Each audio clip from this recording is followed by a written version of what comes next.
Assalamualaikum warahmatullahi wabarakatuh. Yang terhormat Ibu Maratul Jannah MPD selaku dosen mata kuliah Bahasa Indonesia dan rekan-rekan mahasiswa yang berbahagia. Puji syukur marilah kita panjatkan kepada Allah Subhanahu wa Ta'ala yang telah melimpahkan nikmat dan hidayahnya kepada kita semua, sehingga kita bisa mengikuti perkuliahan pada hari ini. Sholawat serta salam semoga tetap terlimpahkan kepada junjungan Nabi Muhammad SAW.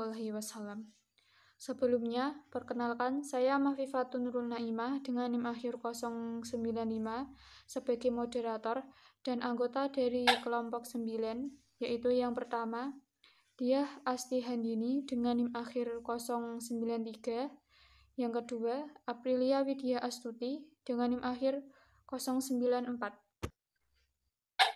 Sebelum masuk ke materi, ada 6 poin yang akan kita bahas pada pertemuan hari ini. Yang pertama yaitu pengertian paragraf, kedua, kegunaan paragraf, 3, macam-macam paragraf, 4, syarat-syarat pembentukan paragraf, 5, letak kalimat utama, 6, pola pengembang paragraf. Poin pertama dan kedua yaitu pengertian dan kegunaan paragraf yang akan dijelaskan oleh teman saya, Diah Asti Handini dengan NIM akhir 093. Kepadanya waktu dan layar kami persilahkan. Pengertian paragraf. Terdapat beberapa pengertian paragraf menurut Nishino, yaitu yang pertama, paragraf adalah karangan mini. 2. Paragraf adalah satuan bahasa tulis yang terdiri dari beberapa kalimat yang tersusun runtut, benar, dan satu kesatuan ide yang tersusun secara lengkap, utuh, dan padat. 3. Paragraf adalah bagian dari suatu karangan yang terdiri dari sejumlah kalimat yang mengungkapkan satuan informasi dengan pikiran utama sebagai pengendalinya dan pikiran penjelas sebagai pendukungnya. Sedangkan pengertian paragraf menurut Grace Graff, paragraf merupakan alinea. Kegunaan paragraf. Yang pertama, mengekspresikan gagasan yang tertulis dengan memberikan bentuk suatu pikiran dan juga perasaan. 2. Untuk menandai peralihan gagasan baru bagi karangan yang terdiri dari beberapa paragraf. 3. Untuk memudahkan pengorganisasian gagasan bagi yang menulis dan memudahkan pemahaman bagi yang membaca. 4. Memudahkan pengembangan topik karangan ke dalam satuan unit pikiran yang lebih kecil. 5. Untuk memudahkan pengendalian variabel. Macam-macam paragraf. 1. Jenis paragraf. Jenis paragraf dibagi menjadi 3, yaitu 1. Jenis paragraf berdasarkan gagasan utama. 2. Jenis paragraf berdasarkan tujuannya. 3. Jenis paragraf berdasarkan fungsinya. Jenis paragraf berdasarkan gagasan utamanya dibagi menjadi 4, yaitu 1. Paragraf deduktif, 2. Paragraf induktif, 3. Paragraf deduktif-induktif, 4. Paragraf penuh kalimat topik. Jenis paragraf berdasarkan tujuannya dibagi menjadi 5, yaitu 1. Paragraf persuasi, 2. Paragraf argumentasi, 3. Paragraf narasi, 4. Paragraf deskripsi, 5. Paragraf eksposisi. Jenis paragraf berdasarkan fungsinya dibagi menjadi 3, yaitu 1. Paragraf pembuka, 2. Paragraf pengembang, 3. Paragraf penutup. Syarat-syarat pembentukan paragraf dibagi menjadi 3. 1. Kesatuan, 2. Kepaduan, 3. Kelengkapan. Poin berikutnya yaitu letak kalimat utama yang akan disampaikan oleh saya sendiri. Letak kalimat utama itu digolongkan menjadi 4, yaitu yang pertama, paragraf deduktif. Paragraf deduktif adalah paragraf yang kalimat utamanya berada di awal paragraf. Kemudian, kalimat-kalimat setelah kalimat utama disebut kalimat penjelas. Yang kedua yaitu paragraf induktif. Paragraf yang diawali dengan kalimat yang berisi penjelas-penjelas, kemudian diakhiri dengan kalimat utama. Jadi, kalimat utama pada paragraf induktif ini terletak pada akhir paragraf. Yang ketiga yaitu paragraf campuran. Campuran dari paragraf deduktif dan paragraf induktif.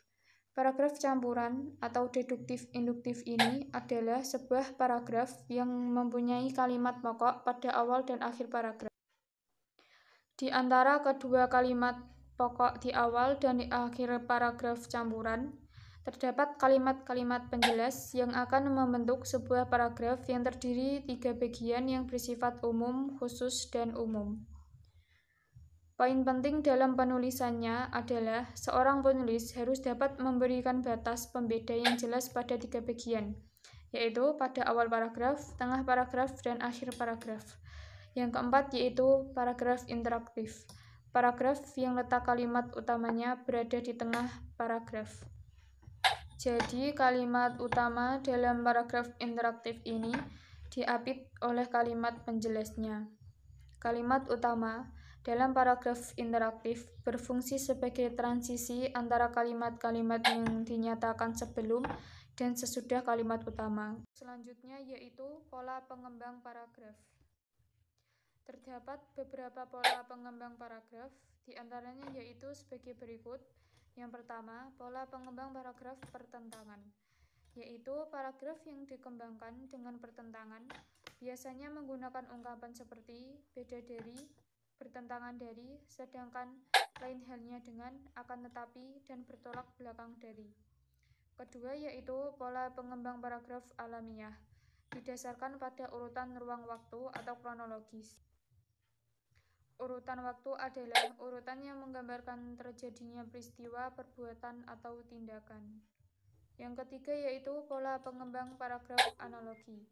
Pola pengembang paragraf analogi itu sendiri bersifat umum, sesuatu yang banyak dikenal oleh publik, sesuatu yang banyak diketahui kebenarannya oleh orang dengan sesuatu yang baru, sesuatu yang belum banyak dipahami oleh publik. Pernyataan tersebut dinyatakan oleh seorang yang bernama Ray Hardy.